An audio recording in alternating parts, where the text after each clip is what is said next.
بعد حمد و صلات کروڑوں درود اور کروڑوں سلام بارگاہ نبی آخر الزمان صلی اللہ علیہ وسلم میں سید عالم صلی اللہ تعالی علیہ وآلہ وسلم کا یہ مبارک مہینہ ہے۔ فرمایا کہ شہر الشہری، یہ مہینہ میرا مہینہ ہے، اور اس مہینے میں درود پاک کی کثرت کرنی چاہیے کہ جس ماہ مقدس کو میرے آقا کریم صلی اللہ علیہ وسلم فرمائیں کہ میرا مہینہ ہے، اس مہینے کی عظمت و شان کے لیے اتنا ہی کافی ہے کہ حضور فرما دیں کہ یہ میرا مہینہ ہے۔ اللہم صلی علی سیدنا مولانا محمد معدن الجود والکرم والی بارک وسلم، صلاۃ و سلام علیک یا رسول اللہ۔ شعبان المعظم کیا آتا ہے؟ ایک بہار آتی ہے۔ شعبان المعظم کا یہ جو عشرہ ہے، یہ امام اعظم ابو حنیفہ رضی اللہ تعالیٰ عنہ کا عشرہ ہے۔ امام اعظم ابو حنیفہ رضی اللہ تعالیٰ عنہ و ارضا کے نام پر بڑی بڑی کانفرنس ہوتی ہیں، اور یہ اس بات کی دلیل ہے کہ امام اعظم ایک بہت قد آور شخصیت کا نام ہے۔ تو آج کا ہمارا عنوان چونکہ 2 شعبان المعظم، یہ امام اعظم رضی اللہ تعالیٰ عنہ کا عرس ہے۔ امام اعظم ابو حنیفہ رضی اللہ تعالی عنہ و ارضا یہ سن 70 ہجری میں پیدا ہوئے۔ اب ذرا غور فرمائیں کہ سن 70 ہجری کا مطلب یہ ہوا کہ واقعہ کربلا کے 9 برس کے بعد، سن 61 ہجری کربلا کا مارکا، اور سن 70 میں صرف 9 برس کا فرق ہے۔ 9 برس کے بعد امام اعظم ابو حنیفہ رضی اللہ تعالیٰ عنہ تشریف لائے۔ کہنے کا مقصد یہ ہے کہ امام اعظم ابو حنیفہ رضی اللہ تعالیٰ عنہ کو اللہ نے اس دور میں بھیجا کہ جس کے بارے میں محبوب علیہ السلام نے فرمایا کہ خیر القرون، یعنی وہ زمانہ کہ جس میں خیر تھی وہ صحابہ کا، جس نے صحابہ کو دیکھا وہ تابعین، اور جس نے تابعین کو دیکھا وہ تبع تابعین۔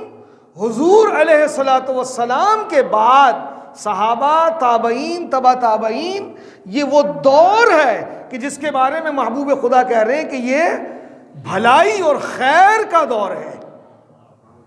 اچھا، دوسری بات، سن 70 ہجری کا مطلب یہ ہے کہ اس وقت وہ اصحاب رسول جن کا بچپن دور رسالت میں تھا وہ موجود تھے۔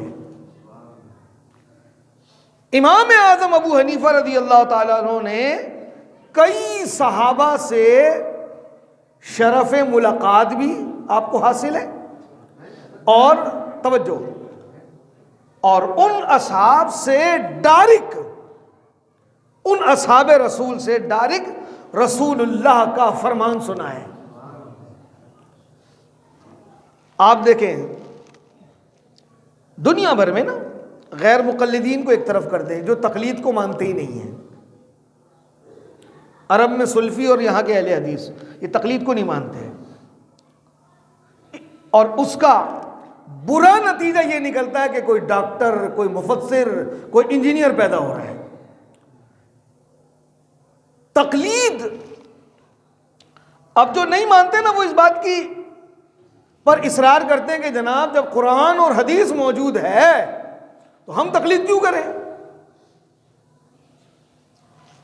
لیکن میں اور آپ اپنے دل پر ہاتھ رکھ کے یہ پوچھیں کہ کیا میں اتنی صلاحیت رکھتا ہوں کہ اپنے مسائل کو قرآن و حدیث سے نکال لوں؟ آپ کہیں گے یار یہ تو آسان کام نہیں ہے. نہیں آسان. اچھا تقلید کسے کہتے ہیں؟ دیکھیں تقلید کہتے ہیں کہ بغیر دلیل مانے کسی کی بات کو ماننا. کبھی ایسا بھی ہوتا ہے کہ آپ کسی مفتی صاحب کے سامنے بیٹھے ہوں اور آپ ان سے پوچھیں کہ جناب یہ چیز حلال ہے یا حرام ہے، بولیں گے جی حرام ہے. آپ اٹھ کر آ جائیں گے جی بالکل مفتی صاحب نے کہا ہے. آپ نے ان سے یہ نہیں پوچھا کہ آپ قرآن کی آیتوں کے انبار لگائیں، احادیث کا ڈھیر لگائیں اور دلیل دیں. چونکہ ہم یہ جانتے ہیں کہ ہم جس کے سامنے بیٹھے ہیں اس کا مطالعہ اور اس کی تحقیق وہ قرآن و حدیث پر گہری اور کڑی نظر رکھتا ہے، جبھی تو اس مسند پہ بیٹھا ہے. ہم اور آپ اتنی صلاحیت نہیں رکھتے کہ ہم اس میں تطبیق کریں کہ یار یہ ایسا بھی ہے اور ایسا بھی ہے، اب اس میں سے کون سا بہتر ہے. یہ ہمارے پاس صلاحیت ہی نہیں ہے، ہم تو عوام ہیں. تو بنا دلیل مانے کسی کی بات کو مان لینا اسے تقلید کہتے ہیں. اور جس کو جو تقلید کرتا ہے اسے کہتے ہیں مقلد. اور دنیا میں امام اعظم ابو حنیفہ رضی اللہ تعالیٰ عنہ، امام مالک ان کے ماننے والے، ہم حنفی، مالکی، شافعی، حنبلی، امام احمد بن حنبل کے ماننے والے، چار، اور یہ چاروں اسلامی اعتبار سے بھائی ہیں، ان میں کسی سے کسی کا کوئی تنازع نہیں ہے. چاروں امام برحق اور چاروں پر ایمان لانا بھی واجب، لیکن تقلید ایک کی جائے گی. اور ان چاروں اماموں کے ماننے والے دنیا میں بکھرے ہوئے ہیں. لیکن ہماری خوش نصیبی اور خوش بختی یہ ہے کہ ہم جس امام کے پیروکار ہیں وہ دنیا میں سب سے زیادہ ہیں. اور ان چاروں اماموں میں سے امام اعظم واحد وہ امام ہے، یعنی اجتہاد کرنے والا فقیہ، ان میں جو سب سے بڑا مجتہد وہ ہوا امام اعظم، وہ ہمارا امام ہے. اور امام اعظم ابو حنیفہ ہی فقط ان تینوں کے علاوہ واحد امام اعظم کی شخصیت ایسی ہے کہ جو مقام تابعی پر فائز ہے، جنہوں نے صحابہ سے ملاقات کی ہے، حضور کے غلاموں سے، صحابہ کرام سے ملاقات اور ڈائریکٹ اللہ کے رسول کا فرمان صحابہ سے سنا ہے. دور رسالت سے قریب. میں نے اس لیے امام اعظم کا سن ہجری بیان کیا کہ سن 70 ہجری میں پیدا ہوئے اور 80 برس کی عمر پائی. اور سن 150 ہجری میں، سیدھا سیدھا حساب ہے، 70 میں پیدا ہوئے، 30 سال یہ، اور 1950 سن 150 ہجری تو کتنے ہو گئے؟ 50 وہ 30 یہ، عمر کتنی ہوئی؟ 80 برس. اور وہ دور تھا، امام اعظم کا وہ دور ہے کہ جس میں اہل بیت کے ائمہ سے شرف ملاقات آپ کو حاصل ہے. بلکہ کہنے دیجئے کہ امام اعظم کے اگر اساتذہ 4000 کی تعداد، جس کے اساتذہ کی تعداد کتنی؟ 4000، کتنی بڑی علمی شخصیت، جن میں نمایاں دو ایسی شخصیت بھی ہیں کہ جن کے سامنے دوزانوں بیٹھ کر میرے امام نے علم حدیث پڑھا ہے. وہ کون ہے؟ امام باقر، جو امام زین العابدین کے بیٹے ہیں، اور امام زین العابدین کے بیٹے باقر کے بیٹے امام جعفر صادق، جو اہل بیت کے تاجدار ہیں. مدینہ منورہ کی اتنی بڑی علمی شخصیات امام باقر اور امام جعفر صادق، کون نہیں جانتا ان شخصیات کو؟ اہل بیت کی کتنی بڑی قداور شخصیتیں، ان کے سامنے بیٹھ کر ان کی شاگردی قبول کر کے امام اعظم نے فیض حاصل کیا ہے. امام اعظم ابو حنیفہ رضی اللہ تعالیٰ عنہ انتہائی متقی پرہیزگار. کمال یہ تھا کہ امام اعظم عشاء کی نماز سے وضو سے فجر کی نماز پڑھتے ہیں، اور زندگی کے 40 برس، یہ لفظوں میں کہنا کتنا آسان ہے نا، 40 برس ایسے گزرے امام اعظم کے کہ عشاء کے وضو سے فجر کی نماز پڑھی ہے۔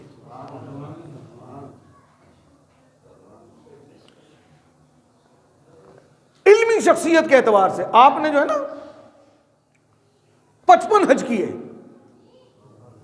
55 حج، اللہ اکبر، کتنی بڑی تعداد ہے، 55 حج امام اعظم نے کیے۔ اور اہل مکہ کے اشراف نے جب دیکھا کہ اتنی بڑی شخصیت ہے امام اعظم کی، تو ایک دن آپ کو بلا کے خانہ کعبہ کا دروازہ کھول دیا۔ میرے امام عاجزی انکساری کے پیکر، آپ خانہ کعبہ میں داخل ہوئے، 2 ستون کے درمیان آپ نے 2 رکعت نماز ادا کی، اس میں پورا قرآن پڑھ دیا۔ اصل نام امام اعظم کا کیا ہے پتہ ہے؟ نعمان بن ثابت، ثابت باپ کا نام ہے اور نعمان ان کا نام ہے۔ 55 حج کیے، کوفے میں پیدا ہوئے، عراق کا مشہور شہر ہے، اور مدینے میں مسجد نبوی شریف میں بیٹھ کر سیدنا امام باقر اور امام جعفر صادق سے علم حاصل کیا۔ اور اتنا ادب، اساتذہ کا تو اتنا ادب کرتے تھے امام اعظم کہ آپ کے گھر سے 4 گلیاں چھوڑ کے استاد کا گھر تھا۔ امام اعظم ابو حنیفہ رضی اللہ تعالیٰ عنہ اتنے با ادب تھے کہ کبھی بھی آپ نے اپنے استاد کے گھر کی جانب پاؤں نہیں پھیلائے۔ کتنی بڑی بات ہے نا، کتنا ادب ہے۔ ایک مرتبہ امام اعظم ابو حنیفہ رضی اللہ تعالیٰ عنہ جو ہے نا، وہ اپنے شاگردوں کو پڑھا رہے تھے، تو دوران تدریس امام اعظم ایک دم کھڑے ہو جاتے ہیں اور پھر بیٹھ بھی جاتے ہیں۔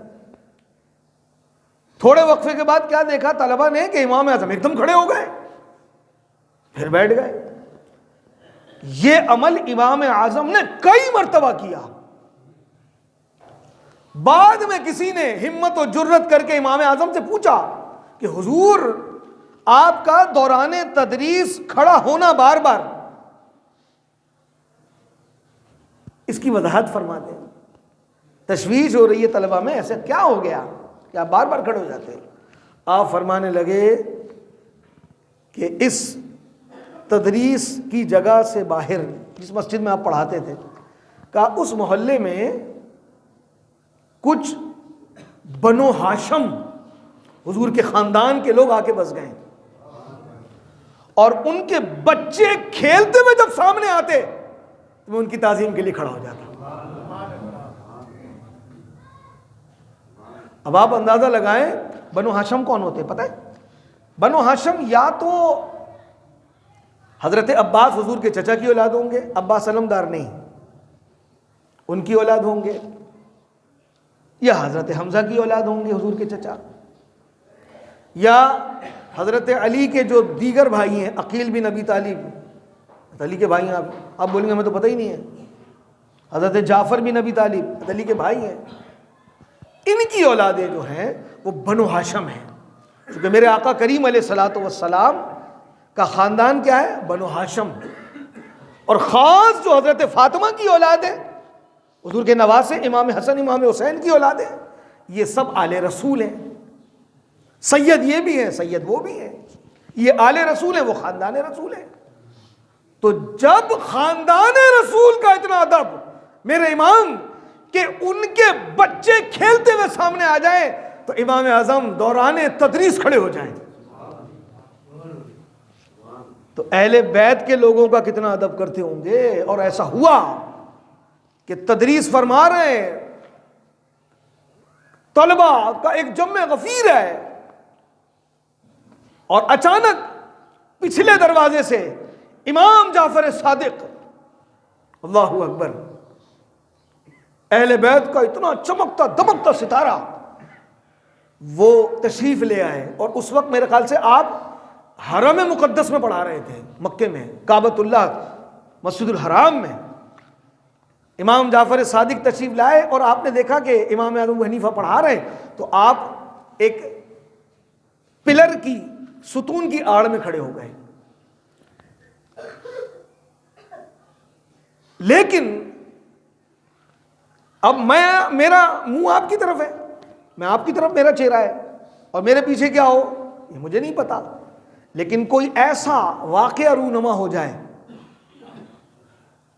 خاص بات ہو جائے، تو کبھی کبھی ایسا ہوتا ہے کہ بیٹھنے والوں کے، آپ کا منہ اس طرف ہے تو اس تشویش سے پتہ لگ جائے گا کہ کچھ ہے، تو آپ نے محسوس کر لیا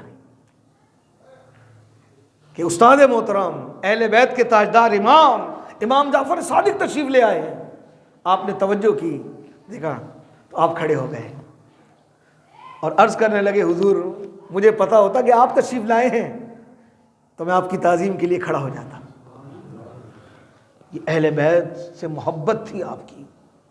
ایک اہل بیت کے امام حضرت زید امام حسن کی اولادوں میں سے، آپ نے کوفہ کی جامع مسجد میں کھڑے ہو کے بربلا فرمایا، لیکن جس طرح امام حسین کے ساتھ کربلا کا واقعہ ہوا، حضرت زید، یہ کربلا کئی بار سجی ہے، ایک حضرت زید بھی ہیں، یہ امام زین العابدین کی اولادوں میں سے ایک ہیں حضرت زید، ان کے خلاف بھی سازشیں ہوئیں۔ آپ کے اپنی فوج کے کئی ہزار لوگ جو ہے نا، صرف ابو بکر و عمر کی حمایت کی وجہ سے مخالف ہو گئے۔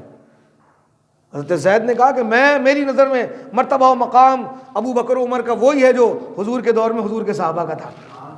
برملا کا لوگ مخالف ہو گئے، شہید کیا گیا، آپ کو شہید کر کے خون سے لتھڑی ہوئی لاش کو ایک درخت سے لٹکا دیا گیا۔ ایک الگ موضوع ہے یہ، لیکن امام اعظم ابو حنیفہ رضی اللہ تعالیٰ عنہ نے کوفہ کی جامع مسجد میں کھڑے ہو کے برملا اعلان کیا کہ میرا وہی عقیدہ نظریہ ہے جو حضرت زید کا ہے۔ مختصر یہ، چونکہ امام اعظم کی شخصیت اتنی بلند و بالا ہے، ایک جمعے میں تو بیان کرنا آسانی نہیں ہے نا۔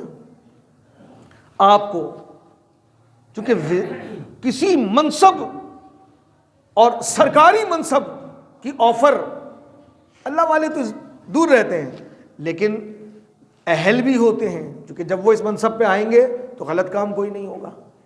آپ کو آفر کی، ہم آپ کو چیف جسٹس بنانا چاہتے ہیں، قاضی القضاء نے منع کر دیا، خلیفہ نے آپ کو 1000 دینار کی اشرفی کی تھیلی بھی بھیجی، کہتے ہیں کہ آپ کے وصال تک وہ تھیلی ایسی پڑی رہی، استعمال میں نہیں آئی۔ بعد میں ان کے بیٹے نے جو ہے نا، وہ حاکم وقت کو کہا کہ یہ آپ کی امانت ہے، کہا آپ کے والد پر اللہ کی رحمت ہو، دنیا کو پسند نہ کیا، اور یہ وجہ تھی کہ آپ کے انکار پر خلیفہ وقت نے آپ کو کوڑے لگوائے اور دھوکے سے زہر دے کے آپ کو شہید بھی کیا۔ امام اعظم حنیفہ رضی اللہ تعالیٰ پارن اللہ رب العزت کروڑ رحمتیں نازل فرمائے، اور ہمارے لیے تو بڑی فخر کی بات ہے کہ ہمارا جو امام جن کی ہم تقلید کرتے ہیں وہ امام اعظم ابو حنیفہ ہیں۔ تو اللہ رب العزت ہمیں ان کے دامن سے وابستہ ہی رکھے، اور اللہ کروڑ ان پر رحمت نازل فرمائے، آمین بجاہ سید المرسلین وما علیہ الا البلاغ۔